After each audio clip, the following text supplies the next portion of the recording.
My dudes, my guys, and my freaking boys. We're getting so close to getting monetized. I have less than 400 watch hours as I upload this video. So, appreciate everybody for watching. Figure I'll do another video for you guys. So this is going to be how to make cut knuckles for a Mazda Miata. Now, to do this, you're going to need to be kind of proficient with a welder. You're going to have to weld stuff. What we're doing is this is where your tie rod goes in through right here. And what we're going to do is we're going to move this inboard more. And what that'll allow is when you move it inboard more, when your tie rod pulls, it'll pull it further. So you get more steering angle for drifting and stuff like that. Okay, so as you can see, this is my knuckle here, and you can see it's shortened. The thing that you have to be careful with is you don't want to take too much out of it, because if you take too much out of it, the tie rod will start hitting the control arm. Alright, so what I'm going to do is I'm going to get all this cleaned up, and then I'm going to mark it, and I'm going to cut 3/4 of an inch out of this section here. It doesn't seem like a lot, but when it comes to terms of angle and stuff like that, it's a pretty significant amount. Before we get into any of that, what I would suggest, if you're going to do this, two things that you probably need are extended brake lines, and I did the extended lower ball joints. You might as well do those while you're in there. It only helps. So I would say for sure do the. I'm positive that you need the extended brake lines. Like I'm 1,000% positive. The lower ball joint, I'm not 100% sure, but it doesn't hurt to do while you're in there. You have everything apart anyway. Might as well do it, right? All right, I'm going to start off by just cleaning this area up with the flat disc. So now we're gonna sit here and we're gonna mark this, and we need to remember where we're marking it at because we need to mimic it on the next one. So I'm gonna put like right now it's currently at 5 inches, but I'm gonna put that mark right on the edge here, and then I'll mark at 1/4 of an inch, or 4 3/4, and then go ahead and mark at 4, and that's where I'm gonna cut. So as you can see, it's a pretty significant amount. There you go. It's a pretty significant amount in the length of that, and you have to leave room to, because you're gonna bevel it all and stuff like that. So you have to leave room for that.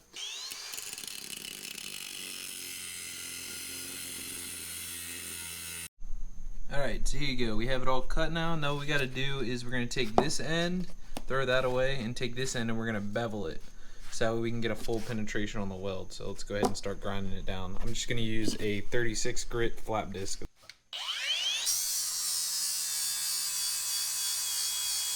Alright, so now as you can see, all the edges are beveled. And the reason that we do that, it's really hot. The reason that we do that is so that when we come in here and weld this, it penetrates all the way down into the metal and doesn't just sit on top of it. If you just cut it and didn't bevel it and welded it, it's going to come apart, and this is not a part that you want to come apart. So now, an important thing to note is these are directional. So one side's smaller than the other. The smaller side goes up because the tie rod goes in from the bottom side, so the smaller side's on the top. Another thing to note is that they are also on an angle. So you have to mimic that angle. So what I do is I do them one at a time.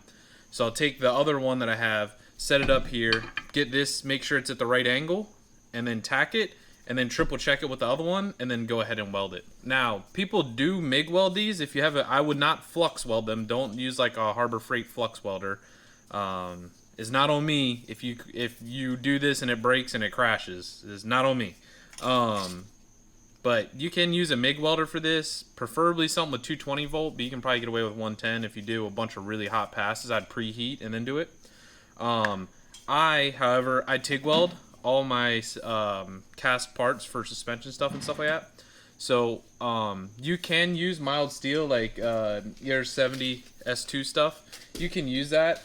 I prefer using 308 stainless wire for stuff like this, because it has some nickel content in it, and nickel is a little bit bendy. Like when you weld cast iron, you use nickel for that, and this is cast steel. It's a little bit different. So it gives you a nickel content and a steel content, and then it kind of just, I feel like it's stronger that way. So there are people that just use the regular old mild steel ER70 S2 stuff, but I use 308. So let's go ahead, get this tacked up, and get the moving.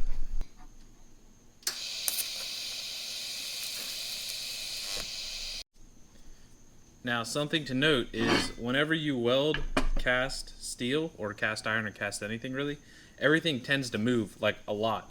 So what I did is the first weld that I did there, it pulled it up way too high. So then I just put the knuckle up like this and heated up and bent it back down. And then whenever it warmed up, it pulled it back up.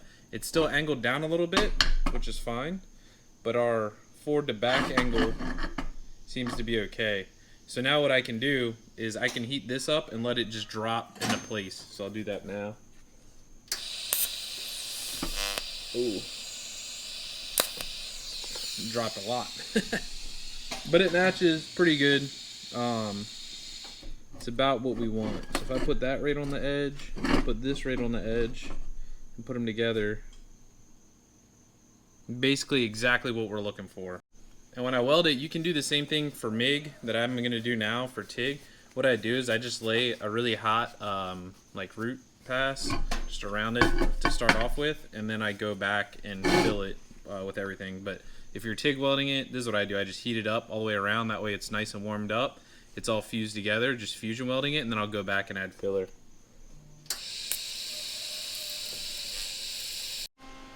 Okay, so now we have our root pass done. You can see it's all steaming and stuff.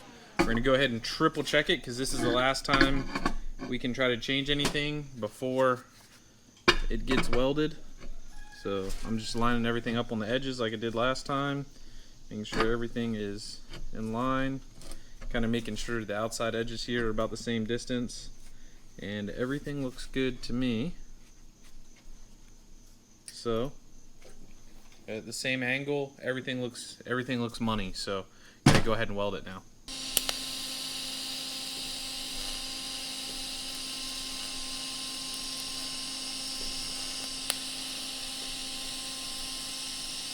And here it is, all welded up. You can see we got full welds all the way around, and this is the difference. So that's that. Now we are done with our first one, so we just go ahead and replicate what we did to the second one. And then you can go ahead and install with your extended brake lines and extended lower ball joints. Thank you guys for watching this. Thank you, Ryan. Shout out to Ryan. He found me on YouTube and sent me these. If you guys want to drift your car and you have a suspension setup similar to this, I'm sure it's possible to do. They're all basically the same. The only difference is how much distance you take out of here. Previous couple videos back, I did some Mustang ones, so those are on the channel and stuff like that. So if you guys have anything that you would like to see on the channel, please let me know. I appreciate you guys for watching. I'll see y'all in the next one. Peace.